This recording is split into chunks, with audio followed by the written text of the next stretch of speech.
Welcome to Wild Pursuits with Cross Trail Outfitters, where we guide the next generation to Christ through the outdoors. Join us around the campfire as we share stories of faith, courage, and adventure.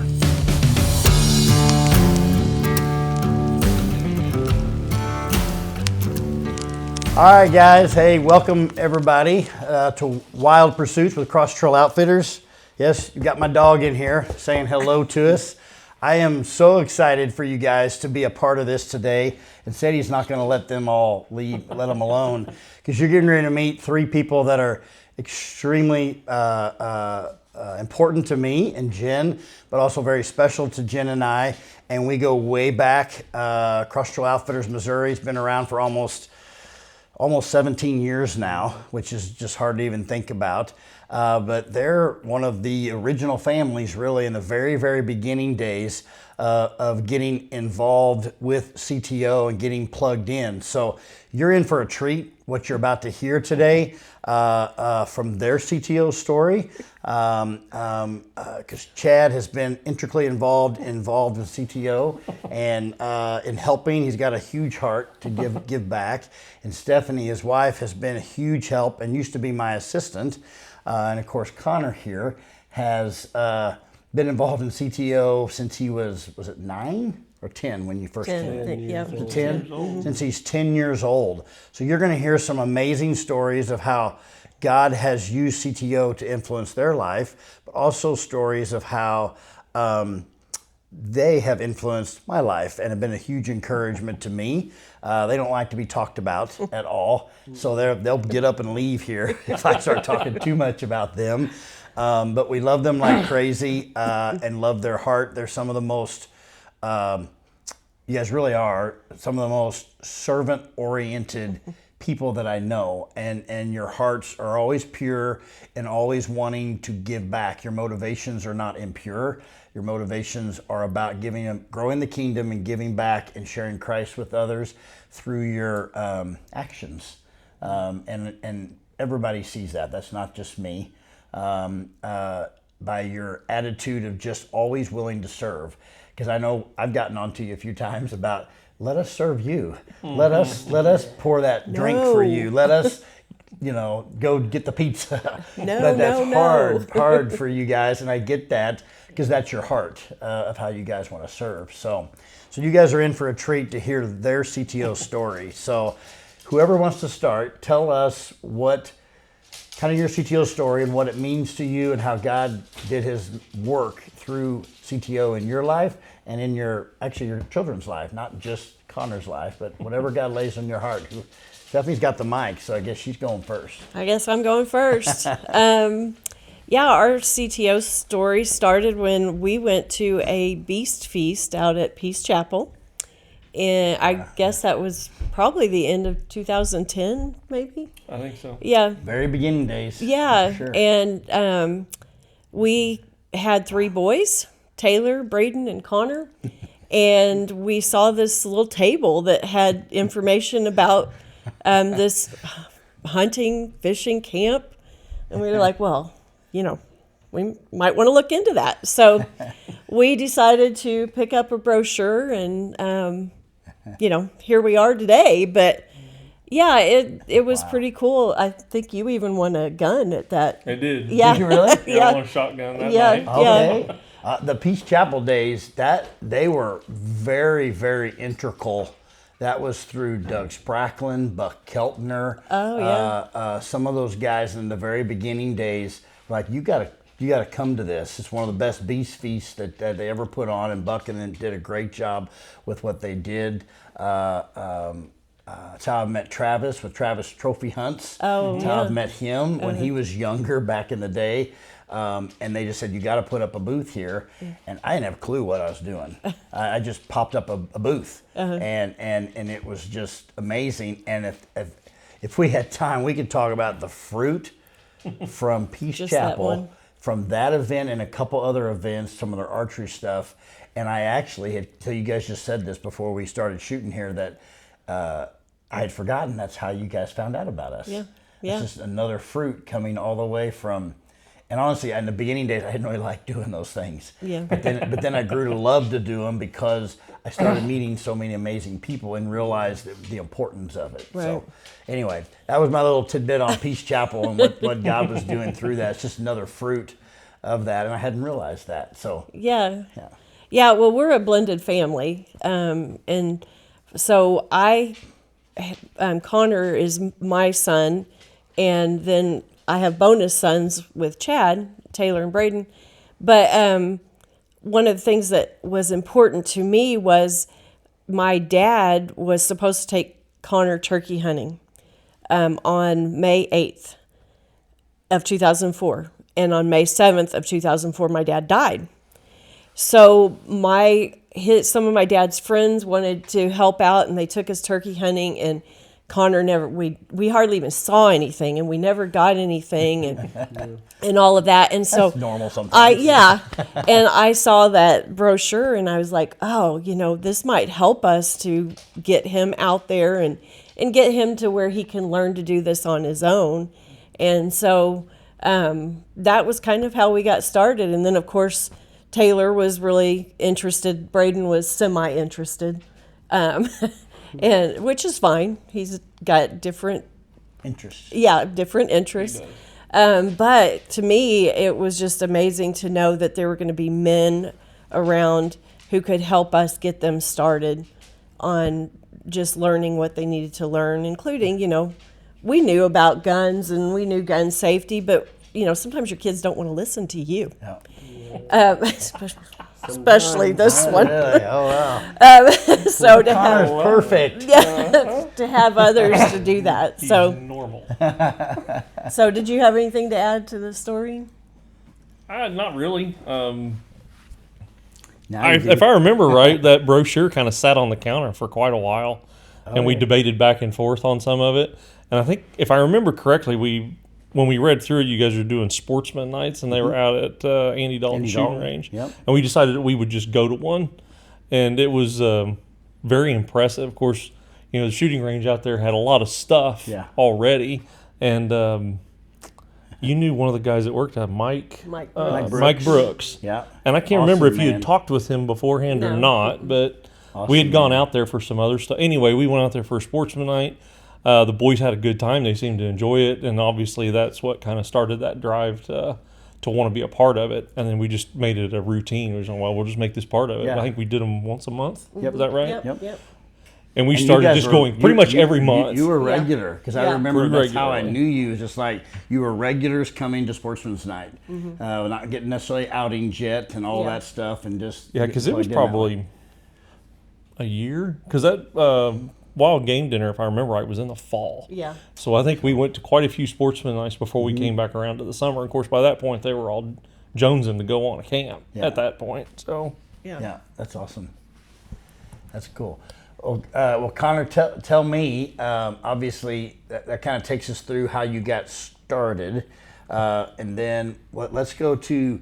Was your first experience? Was it a summer camp? And obviously, Sportsman's Nights, but was it summer camp or an outing? Probably summer camp for you, right? I believe it was a summer camp. I believe it was a ram camp was Okay. the first camp. That was your first camp. Yes. I don't have a great memory for these things, but I do believe it was a ram camp, and I really wasn't sure what was going on a lot of the time, because as much as I love remember that too. as much as I love the outdoors and I loved what was going on, I not the greatest listener and not always the most willing to participate in all things.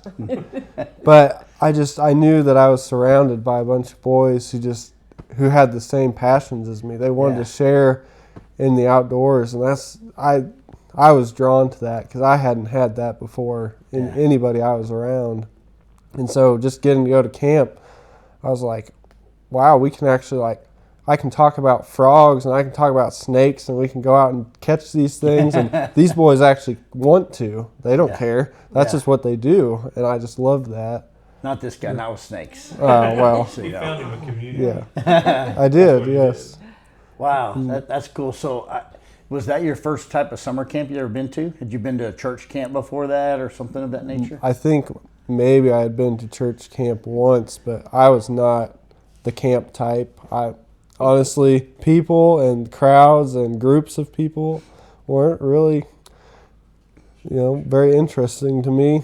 They didn't draw me in, but once I came to CTO, I kind of found out that it was all right to do that. These people, these boys, they were better, and I understood them a little more. Well, the beautiful thing, I have a whole testimony of my church camp experiences, and I was never really a camp guy either. I was always wanting to go shoot a gun, catch something, eat something, shoot something, or do something of that nature. And it's not that we didn't do some of that, but I was always being reprimanded for wanting to not sit still and not to, and there's nothing against church camps. We volunteer and do lots of things with church camps, but it was just a different environment, and all of the people, and didn't get to do what in CTO, what does is different about us, especially in summer camps, is we do allow boys to be boys. And thank you for that. Yeah. And we were just talking before getting ready to shoot here. I'll go right into that story. This is not that camp, but I think it's probably your next camp, when we was at my personal property in Bourbon, and we all were getting ready to do some long range shooting, and we're all lined up, getting under the shade and getting everything all set up, and I'm getting ready to do this instruction on gun safety and make sure you do this and that, and we're all talking, and I'm like 1, 2, 3, 4, 5, 6, counting through all the kids, and I'm like, we're missing somebody. And then I'm like, Connor, we're missing Connor. Where's Connor? And the first place you can look for when you're 10, 11, 12 years old is look up, because he was always climbing trees. Yes. And sure enough, there was Connor up in a tree, and he wasn't misbehaving. He was literally up there, sitting there, just like sitting in a chair, listening to the instruction. And I'm like, Connor, did you get all that? And he goes, yes, sir, I got it. I'm like, all right, when it's your turn, come down and shoot. And he stayed up there, come down and shot a few times, and climbed back up and just waited till we were all done. That's kind of almost CTO in a nutshell in terms of how we teach and how we instruct. To let a boy be a boy and not get on to him for being a boy, because he was being very respectful. He just wanted a seat. The seat just happened to be 10, 12 feet up in the air, sitting on a limb. Yes, still to this day, I look for an opportune tree to climb. When it's in the moment. But there it is. I'm going to go up there. And that's part of being a boy, and now it's part of being a man. Yes, definitely. That's great. Well, before I get back to these guys, do you have an experience, Connor, in a summer camp? 2 experiences. Give me one of your favorite experiences in terms of maybe hunting or fishing or something like that. 'Cause I know I've got one that really sticks out in my head more than anything that was at a summer camp. And then kind of your most powerful maybe spiritual experience or campfire experience or something like that. Tell everybody what that would be for you. So when it comes down to the hunting experience, I would have to say that, well, maybe actually I'm going to go to the spiritual experience first, because that one I think is a little more pertinent in my head. Okay. But the time that we were shooting muzzleloaders, and we were out, and this was at Bourbon, I believe, and I think so, but wherever we were, probably was. We did a lot of muzzleloader stuff there. We were just shooting distance. I think it was maybe just 50 yards, and just out in the open, nothing going on. Just we're trying to get center, dead center, like normal, but just focus. That's your shot. With a muzzleloader, it's that one shot, and you're making it count, and that's what you're practicing. It's like making sure that one shot counts. And it was pathetic, really. Like my first shot, just way off the mark, just smoke, and there was like on the corner of the target. And Which the target was a couple feet. Yeah. It is way off, and I was just disappointed because I knew I got frustrated pretty easily, and pretty upset, and you just right then and there, you're just like, sometimes you just have to be bold. Like it just was a reminder of boldness. Like there, in all things that we do, especially when we do it for Christ, like we have to be bold. We have to just take that step and say, this is what, I've been commanded to do. This is what is supposed to happen. And so in that moment, I was bold because that's what I knew to do, be bold and then, squeeze the trigger, don't really squeeze it, but just easy and gentle and be bold. Just know that that's your mission and that's your plan, is to hit the center. And I did. And of all things, that's the one that has stuck to me to this day, is just, Wow. If you're going to be committed to something, if we're going to be committed to Christ, if we're going to be committed to the things we love, then we have to be bold. We can't, just do it halfway. And so that experience is probably the one that really has stuck with me, and it's really shaped me. And I've, even just the past few weeks, have been reminded of that. Wow. So basically miss the target, and then Essentially shoot again, but you had to focus, and like you said, becoming bold. The Connor that I knew in the beginning days was not a very bold person initially, and self-doubt would maybe initially, I don't think this is what it was, but it was coming across almost as fear, but I don't believe it was fear. I think it was just unassuredness of yourself. And that's an amazing story, Connor, because as you know, there's a lot of biblical ramifications with that. But just providing that experience, and you weren't successful, but then refocusing, becoming bold. You can go into our whole tic-tac-toe part of what we teach with the Rams, and getting a good rest. And we talk about being having a good rest, but also resting in the Lord, and then acquiring the target. That's your A. But what are you acquiring the target? That's Jesus Christ. That's the Bible. And then M was being mentally focused. We have to be mentally focused on the Word of God and being bold in what we do and reassuring of that. And then the squeeze, the trigger part was, if you don't know the Lord, we want you to squeeze the trigger to have a relationship with Jesus Christ. But if you already know the Lord, you want to squeeze that trigger in the fact of focusing, relaxing, being bold, and hit your target, and giving you that second chance. And then obviously you did that in an awesome way. So that's awesome. I honestly had completely forgot about that story. Well, I'm glad I could bring it up again. That's powerful. And something else that because Debbie probably say, well, maybe I want to talk about this, was when you got baptized. Oh, yeah. And I'll hush. I'll let Stephanie tell that part. I don't want to steal it from her. But that was another powerful moment also. So that kind of goes along with, to me, the spiritual side and even the hunting side, because we were preparing for a muzzleloader hunt, most likely. It's why we were doing the shooting of that.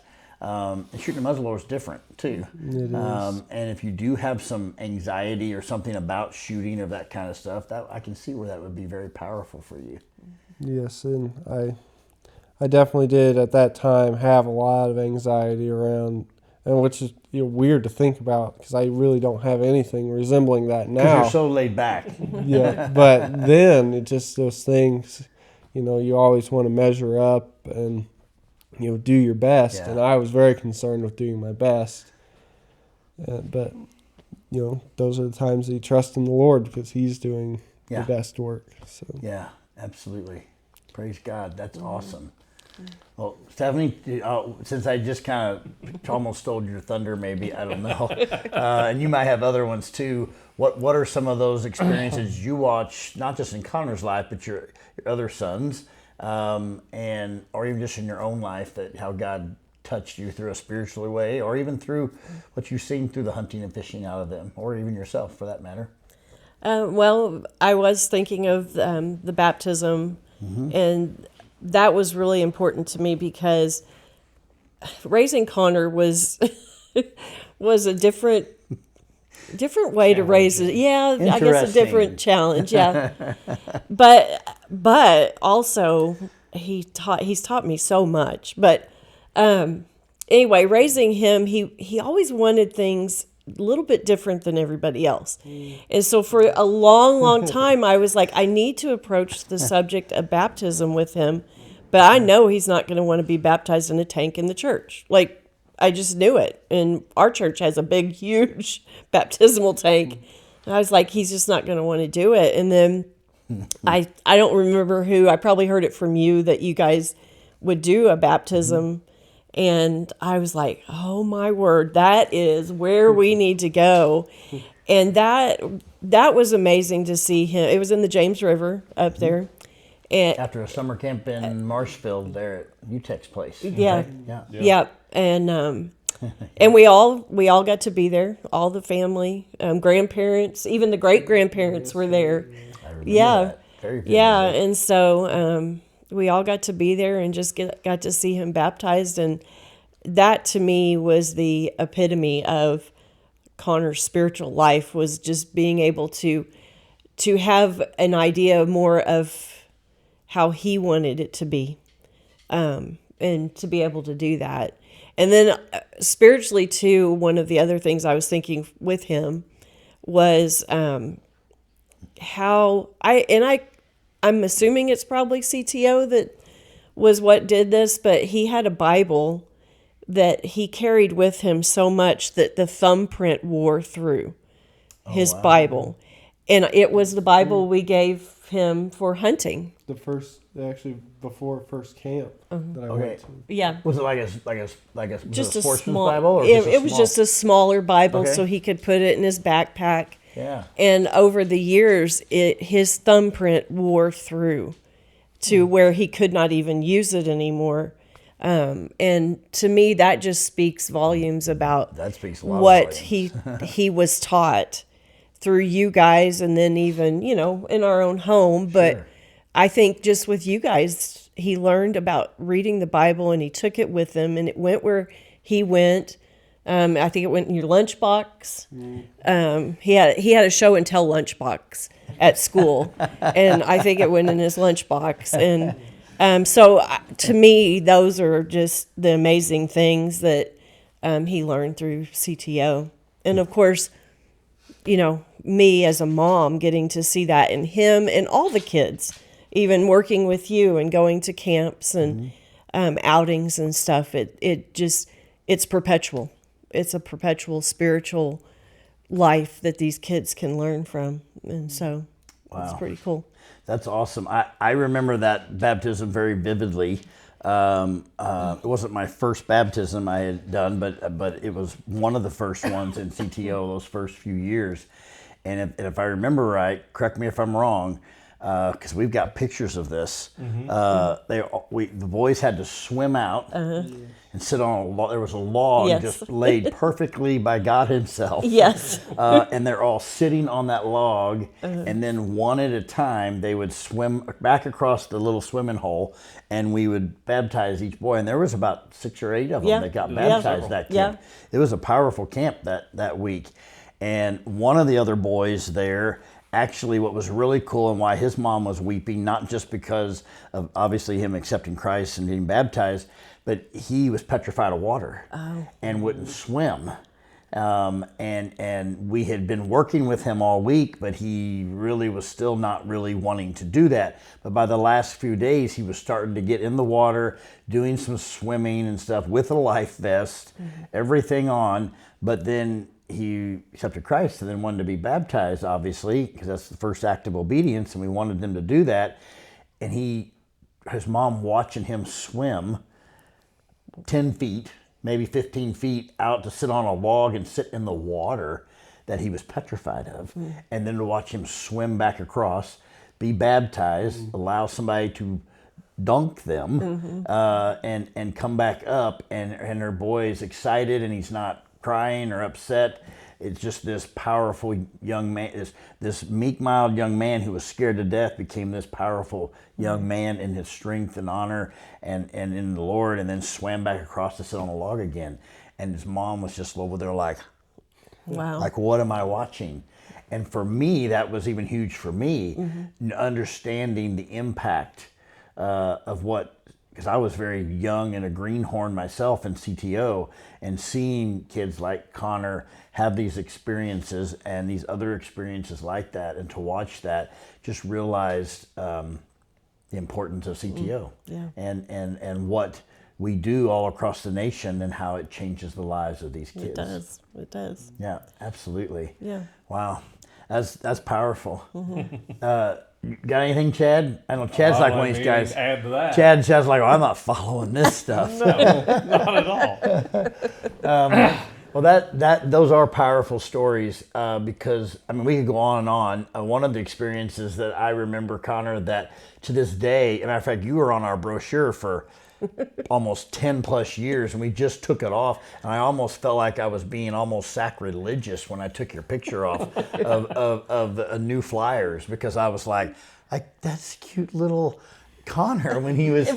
It was so cute. It was so cute. And it was so like instantaneous. We're literally on a canoe, and he was in my boat, and he stands up in the front, and I don't think I told you to do it. You just stood up and you were like holding your oar and you went, yeah, or whatever like that. And I just happened to snap a picture at that time, and the look on your face, we were just getting started. The look on your face, you're just like, best day ever, you know, we're on the water, which now knowing Connor the way we know Connor, I'm like, yeah, that was Connor. That was all 100%. him. Yeah. And we weren't even fishing. We were literally just floating. I think it was a 5-mile float I think that was on the Merrimack River there in Bourbon. Wow. And I snapped that picture, and that was on our brochure for 10 plus years. And then we just redid those brochures this last year. And I remember taking that off. I was like, I don't want to do this. We need to go get those. I know I've got that picture still, and blow that up for you or something, because that was like the epitome of a CTO experience on the water, and just, again, allowing you to be a boy. Most people would be like, don't stand up in the canoe. You know, we're all up there standing in the canoe. Let's see if we can do this. From that point on, I don't believe he's ever sat in it. Sat in the canoe. He stands. He does still it. stands. Really? Yeah. Oh, everywhere he goes, he'll stand in the middle of See, it with a big stick. That's fascinating. Yeah, so you'd like the big old cane pole where you can just sit there and be on the bayou somewhere, just doing that, right? Nice and easy. I can totally see you doing that in a huge, huge way. He does. Yeah, that is cool. Yeah, and for those of you who don't know Connor, he's like the ultimate like outdoorsman, lumberjack / Trapper John. He has built log cabins basically in the back of his. He's like, hold on, I gotta interject now. In the backyard, or not in the backyard, the back 40, and like lives there and stays there. I know you got something you're gonna say. So. Well, I was just gonna say, I mean, yes, I do. I love God's creation so much, and one thing, you know, I loved to see, you know, how these other boys interacted with God's creation, but you know, like all those things that we talked about in CTO, and a lot of them being, you know, like, how do we become young men of God, and how do we do all these things? I appreciated that, but I mean, you know me too. I love the little things. Like, if there's a little turtle in the water, I want to be there. You know, if there's this you know, little creature in the woods, I'm there. You know, I love just salamander, or a lizard, or snake. Snake, yeah, but we don't touch those. We picked one up yesterday. Yes, still picking up animals, and it's just those wonderful little things that God has put all throughout His creation that I was always able to notice, because I still to this day do, because it's just what He's put in my heart. But I was so thankful for the opportunity, because I got to see those things through CTO.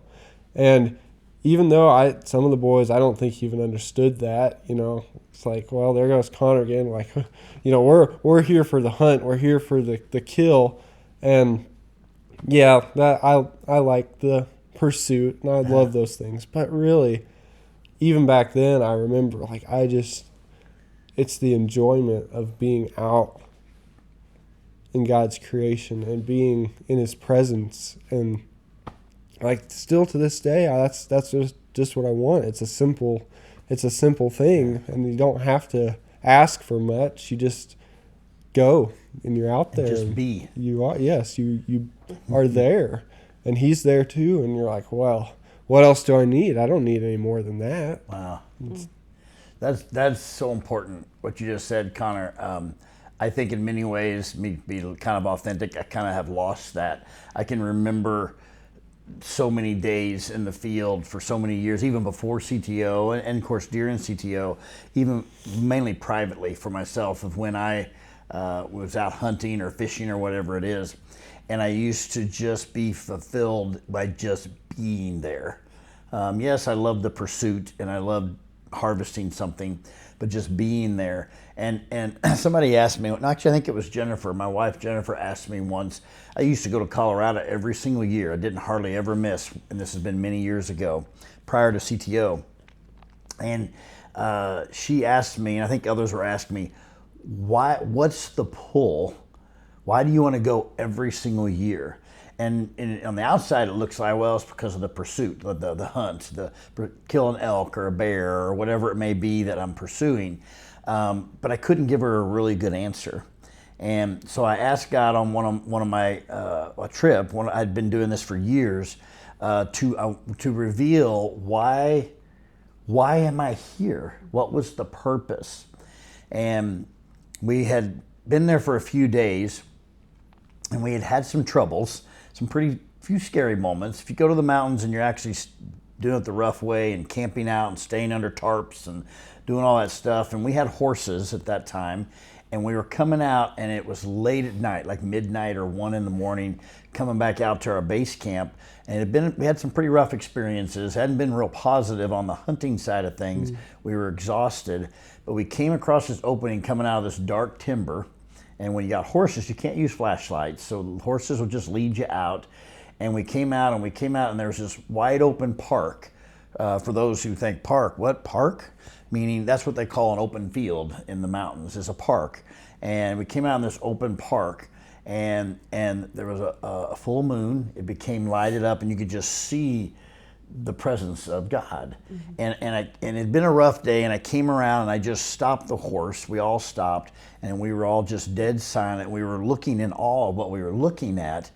And just like that, God said, this is why you're here. And then he gave me a second reason. He said, because it forces you to rely on me. You're here because you're putting yourself in potentially harm's way, and you're forcing yourself to rely on me.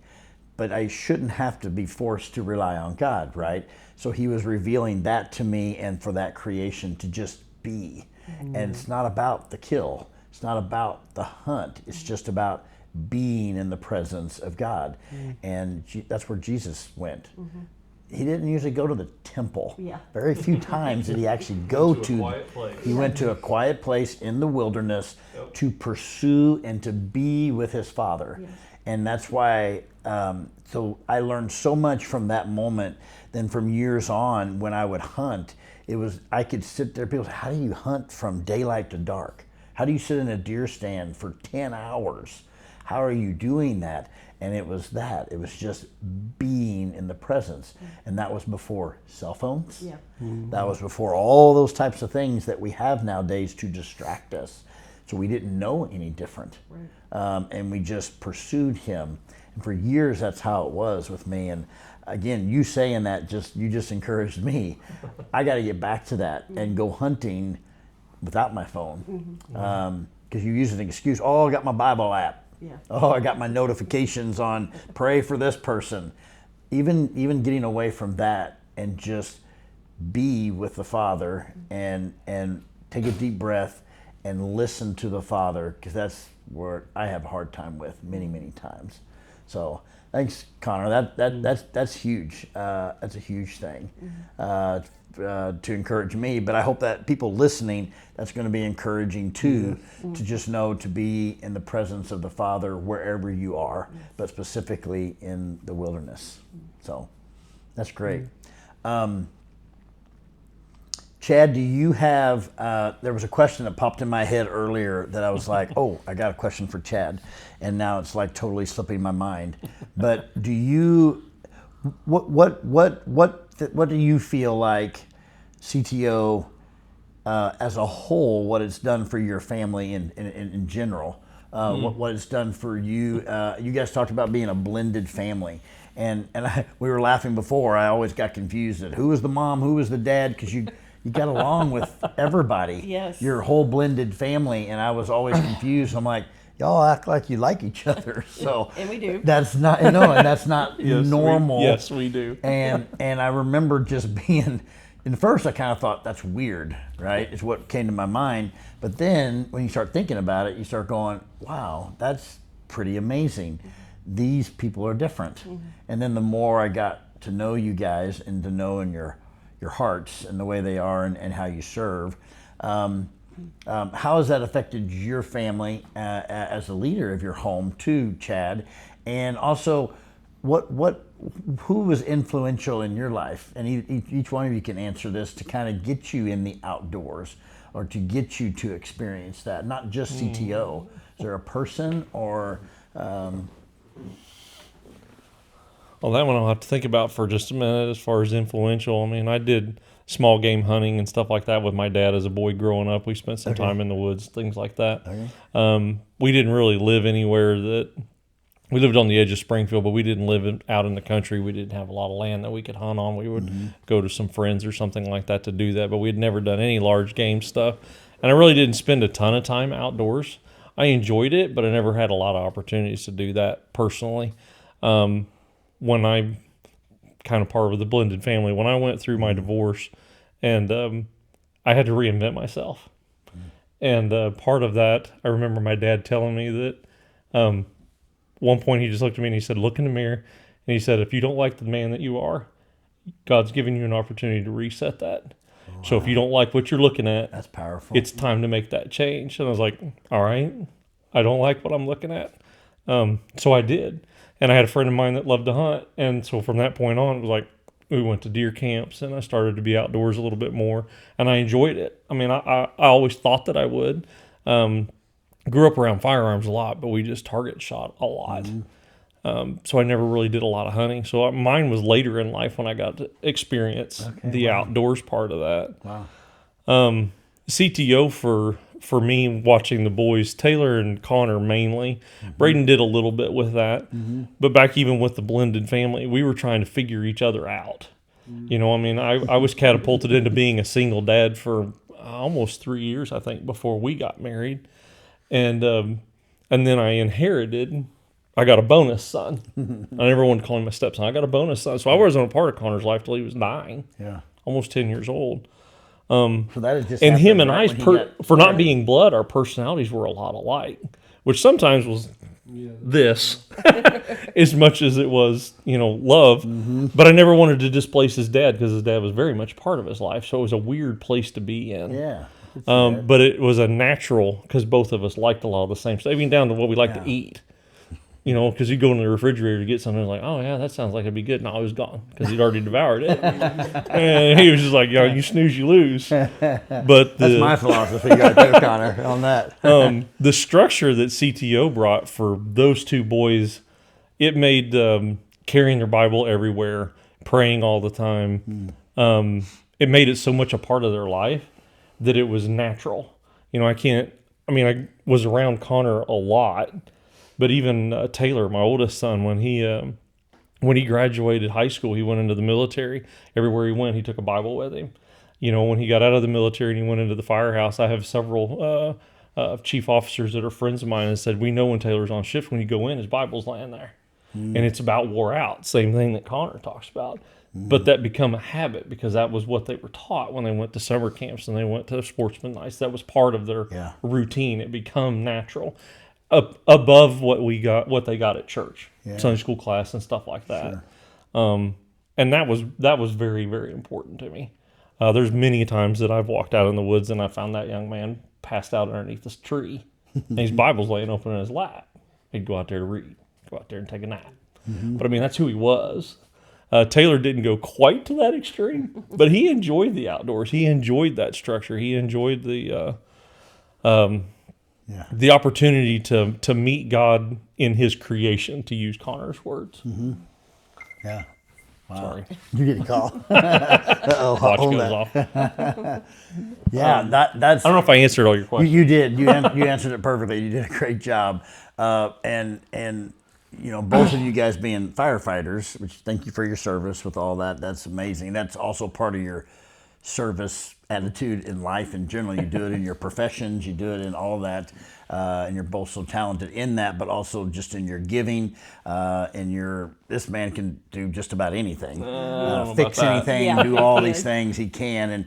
And he's instilled that even in Through God that strengthens me. Okay, there you go. That you're good at it. And I know Connor is too, and just figuring things out. And then speaking of Taylor, going through CTO, I mean, they both were campers of the week. It's at different times at camps, and Taylor being in military, and just no surprise there with that either.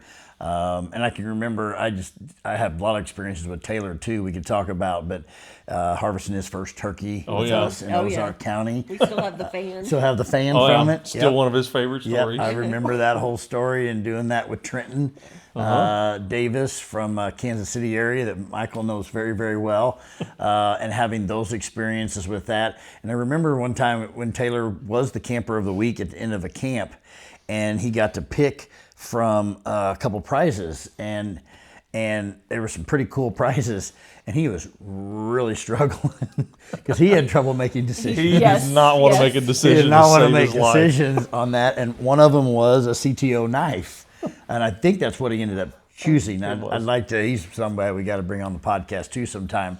Talk to his story, because he started jumping out of airplanes in the military, and I'm like. That's the boy who couldn't make a decision on which knife to pick out for his, and he's literally now just leaping out of perfectly good airplanes and thinking it's kind of cool. And I'm like, what is wrong with this kid? But that was, again, Connor was talking about boldness. Oh, yeah. Of a young man going from, I can't hardly make a decision about some pretty frivolous things to making a decision to go to military, and then I'm going to start jumping out of airplanes and being out of the country and things like that. That shows you again the boldness that God put in his heart, but also the boldness you guys instilled that as a family. I'll give you guys the credit, but CTO played a role in that boldness for him too, to go do what he's done. Of course, now he's a firefighter. Yep. And living in my old town of Bourbon. Yeah. Now, which is still crazy. Next time we're there, matter of fact, I'm actually leaving there in the morning to go put in some food plots tomorrow. Just the connection of everything with that is just phenomenal in itself too. So, so you answered that question perfectly, Chad. That was good. I'll follow with that for you guys. Is there a person in your life that instilled, we're talking about a lot of things and giving God the credit, of course, but even CTO credit and the family, but was there anybody else in your life, particularly Connor, that really helped instill that in you that you saw even prior to CTO? Or Stephanie, you may too have somebody. Well, I believe down in the depths of my heart that it pretty much passed directly from my grandpa, my mom's dad, to me. His love for the outdoors was, to me, it was basically, legendary. Because he was only around till I was 3 years old, and he passed away. And he had talked about some of it, but a lot of it came afterwards. This is, who he was, this is what he did. And, when I was young, I didn't understand. I couldn't comprehend the stories. But once I started hearing oh yeah, he used to go down to Georgia and hunt hogs, or oh yeah, he'd go out on the plains and he'd kill antelope, or oh, he shot this bear in Alaska, just a little cub basically, but it's a bear, all these stories. And I'm like, he did all that? And you know, I didn't even understand it until later on in life, where I had this intense desire to be outdoors all the time, and to, you know, to hunt, yes, but just like this, I just wanted to understand what he loved too. Wow. And I mean, apparently he loved it so much that he just, no matter what other interests he had, because he was involved in so many things, you know, he always had some kind of time made to go out in the woods and hunt.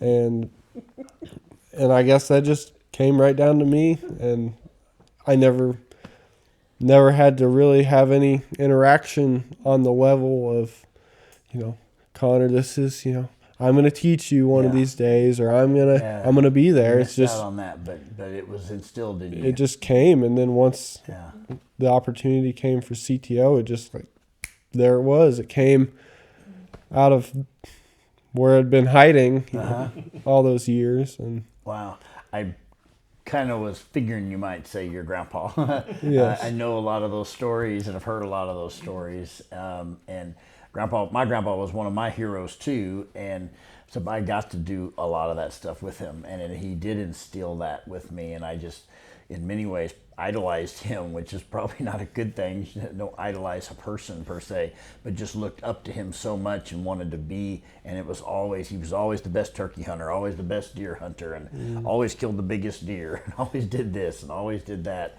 And always saw him with family, and he would just sit and tell the stories, and I would just sit there and just be so enthralled, and like, well, that's the 20,000th time he's told that story, but it feels like the first time every time he told it. Oh, yeah. So that's awesome. Now, he was telling that story. You're over there. You got to tell this now. You're over here poking. He's like literally over poking Stephanie, and they're laughing while he's talking. So there's got to be she knows what I'm thinking. There's got to be a story with this or something. Yeah, well, of course, it was my dad who instilled being in the outdoors, and I'm very thankful that I was able to recognize it for Connor, that he was a lot like my dad, and so getting him out in the outdoors was great. But Chad's laughing because the little bear that my dad killed in Alaska was actually while I was graduating from high school. Oh, Yeah, he loved So- it I much forgot he that wasn't story. even He missed Yes, your graduation. I'm not bitter at all that the man. I hated school and Connor hated school. That's something we have in common. And my dad told me, I don't care anything about what you want to do, but you've got to graduate from high school. And then he didn't even show up. Didn't even for show it up to your 'cause graduation. He made sure he was hunting in he Alaska, went to and he got a Alaska. bear. So Wow. yeah, so that's what he's laughing at. He's laughing because it got is. some bitterness she needs to deal with here. Yeah. It is funny now, you know. It's funny now, but back then it wasn't. But Now you, His now love you, for the outdoors was extreme. yeah, Extreme. well, so much so that he worked a full-time job, but he was a reserve deputy sheriff, and he could work extra hours, like outside activities, and make a lot of money, and that was his hunting money. That's was how he- yeah, that's how he did it. You know, that of course, you know, being married, you use your money for what you have to take care of, but he worked extra so he could go hunting, Yep. and he did. Wow, but the word came to mind when you were telling all these stories is legacy. Yes. Of just leaving that legacy of conservation, the hunting heritage. A lot of people don't always grasp with CTO. You know, our vision is always guide the next generation to Christ. That's our mission. That's what we want to do, is guide them to Christ through the outdoors. But our core values is building men, preserving our hunting heritage, our heritage in itself, hunting and fishing heritage, and sharing our faith. And we don't always talk a lot about the heritage side of what we're doing, but I think we may have shared this a few podcasts ago, but a very wise man, Dr. Jimmy Seitz, many of you follow him. He's with Spiritual Outdoors Adventures is his TV show, and he was talking to me about some statistics, how we're losing 7% of youth hunters every year. Do your math. 10 years, that's 70%. Yeah. Right? That means in 10 years from now, hunting and fishing for youth, it's not going to look like it did now. And they were saying it used to be 3 or 4% a few years back. Now we're at 7%, and you know it's going to grow. So it may even be obsolete in 10 years if we don't do something. So for CTO, that's one of our things that we want to instill is that heritage, that legacy. Of course, we want the spiritual legacy to always be in a family where generation to generation, you're seeing godly men, godly women being grown in the Lord, which is what we see with your family, and see that legacy.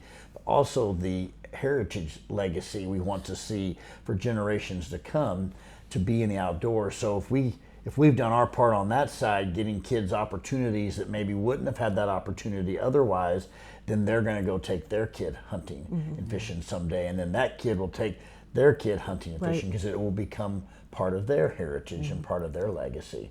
I know with me, my father was a very busy man with what he did, but he never missed opening weekend of deer season, and he would have board meetings till sometimes 2 in the morning, and I would be home in bed, and he would wake me up at 3 in the morning to go drive 2 or 3 hours to be at our farm 3 hours away in Bourbon, to just walk in, sleep for 30 minutes or something, take a nap, and go hunt for that day, because he understood the time with his son, but he also understood the heritage side of what was instilled in him too. Yeah.